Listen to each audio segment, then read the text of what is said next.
Someone asked me, how do theories around trauma being stuck in the body and needing to be released fit into it?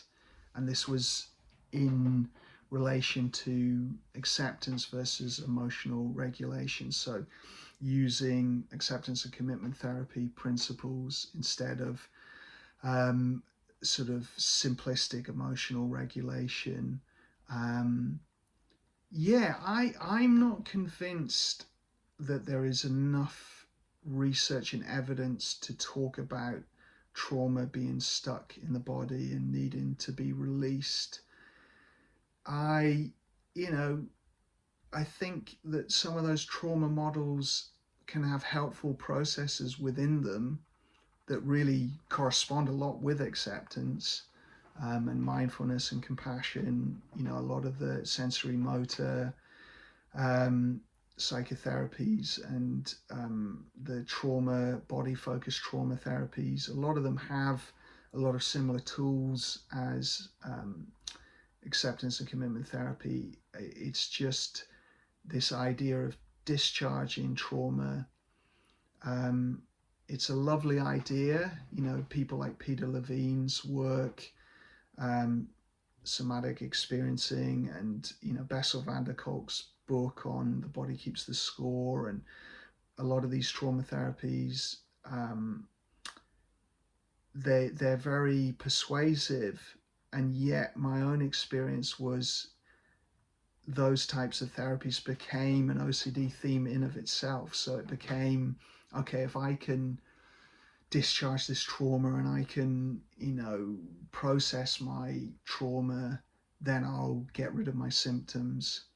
And I work with lots of people that have been told this in models of therapy, and I think at best these these models of therapy can be very compassionate and can have a lot of tools that are helpful with acceptance and distress tolerance and self-compassion and social connection relatedness, and there can be a lot of things that are helpful with them. So at best they can help people move towards a more meaningful life and learn to tolerate their distress, and through tolerating their distress better they can reduce some of the intensity of it. So that's at its best. At its worst, it becomes this endless search that if I can get the perfect trauma treatment, then I'll get rid of my OCD symptoms or other symptoms. And I personally think that can become an OCD theme, almost like a health OCD, mental health OCD, with the compulsion is around trauma therapy. And I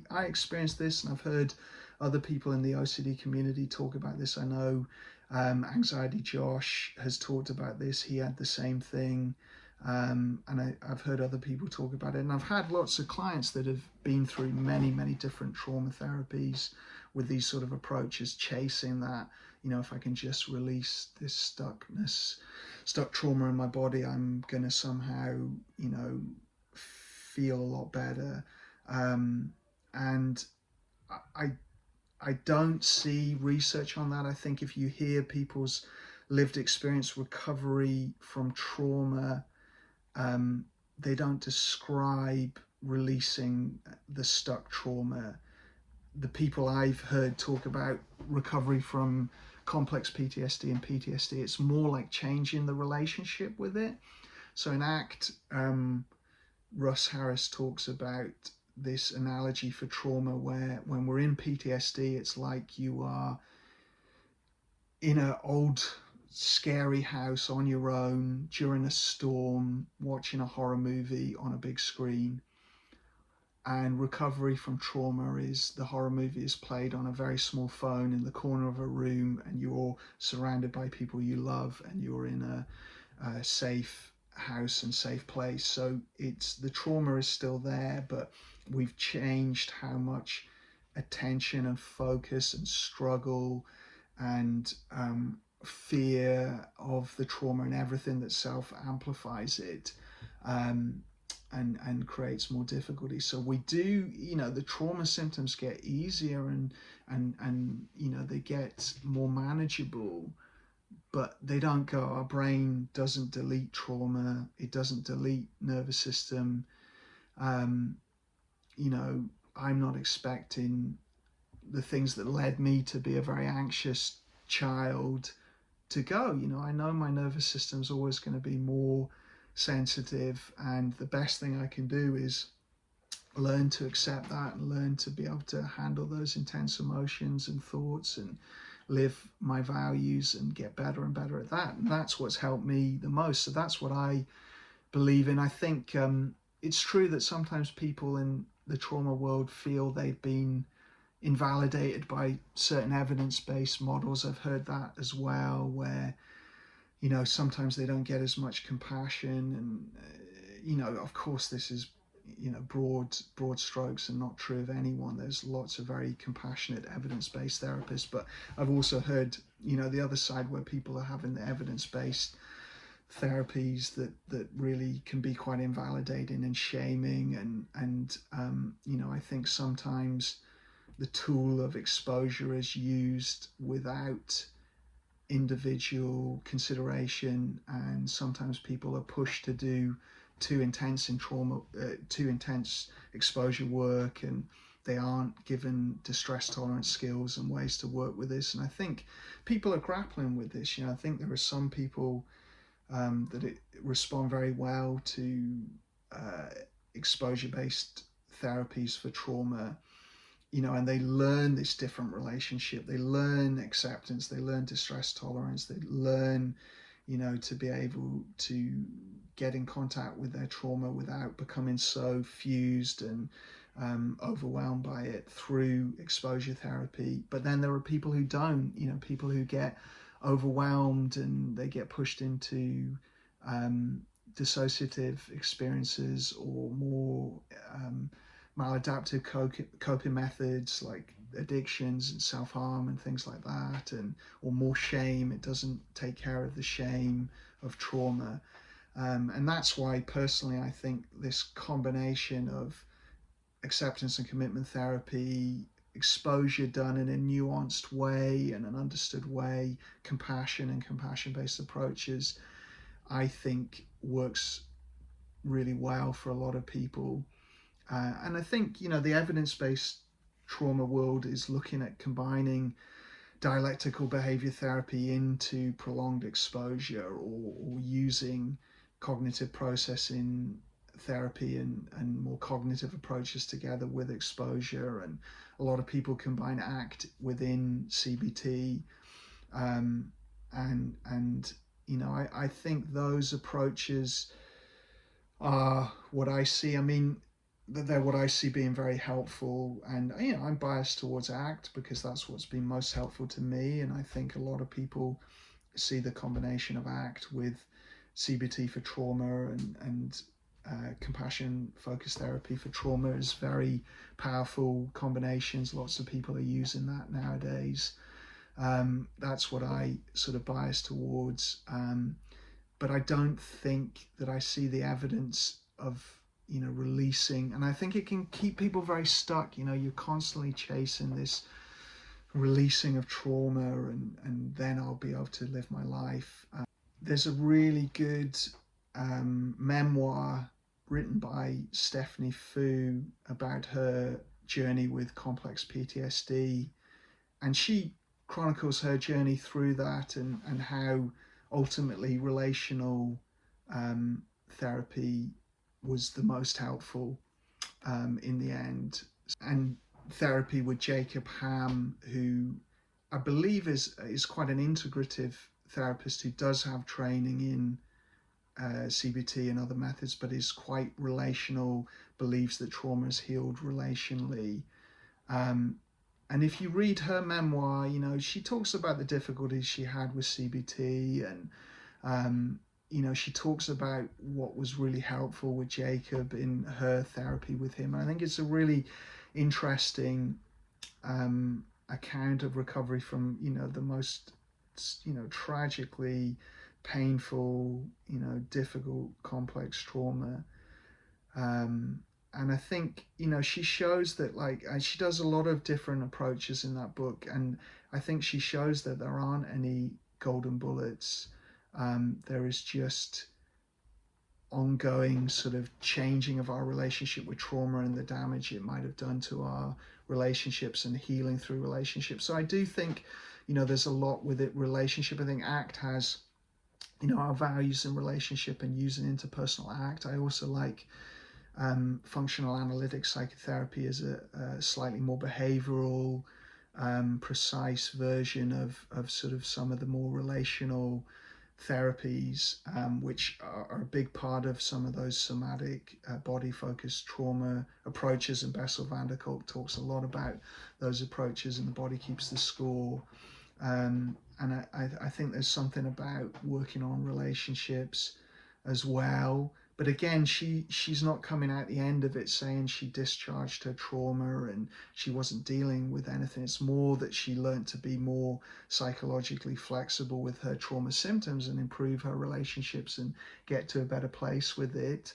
I think another really good example is Julie Gottman, who is absolutely brilliant therapist, and together with John, they developed the Gottman approach to relationship therapy, which they're sort of known as real experts in relational psychotherapy and the science of relationships as well, and the understanding of that. And I've heard her talk about, she has PTSD and she had very traumatic things happen to her in her past.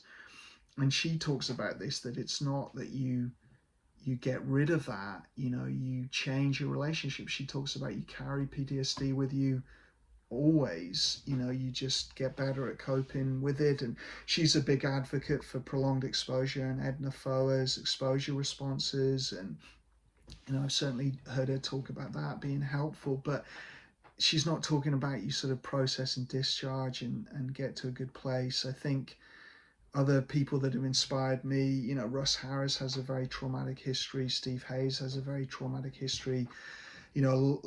Kelly Wilson, other people within the ACT world have had a lot of trauma, and really it's changing the relationship with that trauma, becoming more able to bring psychological skills to it, diffusion, acceptance, making room for that trauma, the grief, the pain of it, and then moving forward in a values-based way. What does the trauma tell me is important in life, and how can I make meaning of this and help other people, and even get the post-traumatic growth and the positive things from it. So I think I see more evidence in that it's sort of psychological flexibility with the trauma symptoms, compassion to changing the shame and the trauma narrative, turning towards values, making purpose out of the pain and moving forward with a meaningful life, healing, in relationships, improving how connected we are and how secure our relationships with. I think all of those things are the things that I see in the accounts of people who go on from trauma and do well. And the research, the evidence base as well. And I think CBT has a lot of these ideas within it. So yeah, I just, I'd love to be convinced otherwise. I'd love someone to show me convincing research that you take people with trauma and, there is a really dramatic discharging of the trauma that shows really meaningful, replicated, ongoing change in physiology, biophysiology, trauma symptomology, relationship with the trauma.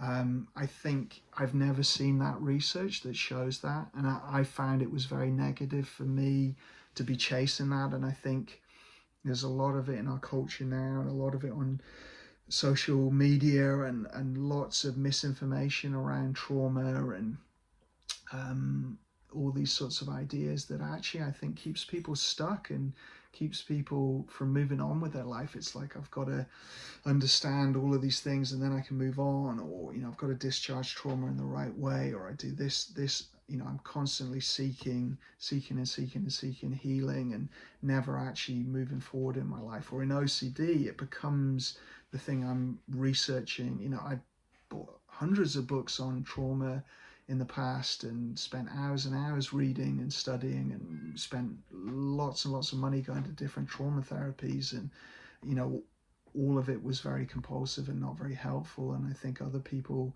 get stuck there. So, you know, in summary, I think there are some processes within those trauma therapies that are helpful and overlap a lot with ACT and CBT and dialectical behavior therapy and other evidence-based therapies. I think there's a lot of overlap. In fact, Babette Rothschild, who, you know, I do like a lot of her ideas on trauma, she advises people to use dialectical behavior therapy as the emotion regulation tool. You know, she advocates for that, and she has collaborated and, you know, learned a lot with Peter Levine and Bessel van der Kolk and various trauma-based people. So I think she was a very open-minded person who was sort of looking for what was most helpful. I do think sometimes exposure work can be done in a way that isn't very supportive of people with trauma and can be helpful to a small group of people, but sometimes increases shame and difficulties.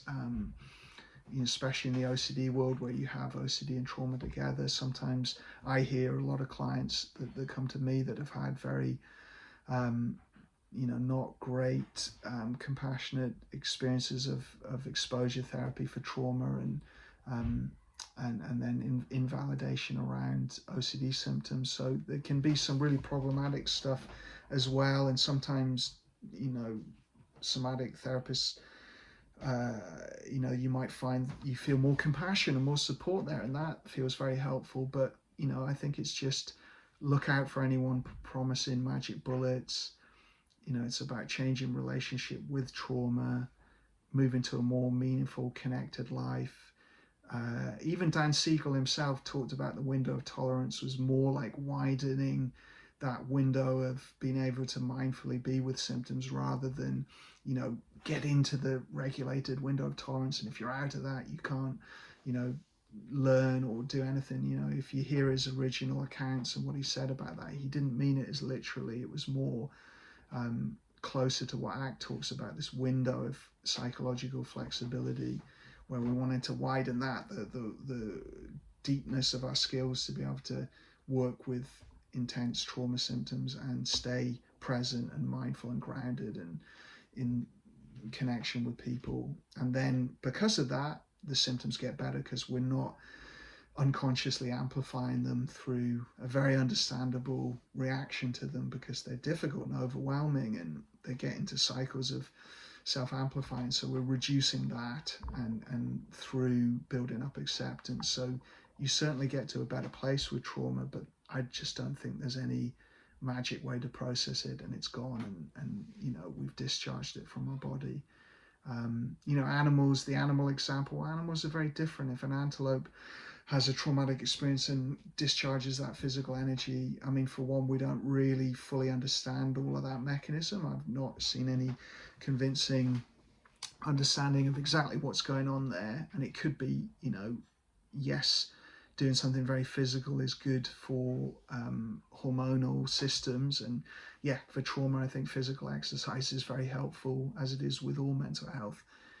But animals are different. They don't have these abilities to get into these loops of imagination and thinking. As far as we know, they're not able to do this stuff that really requires these newer brain systems that then re-amplify and keep us stuck on trauma and perhaps don't allow us to discharge things like an animal possibly could.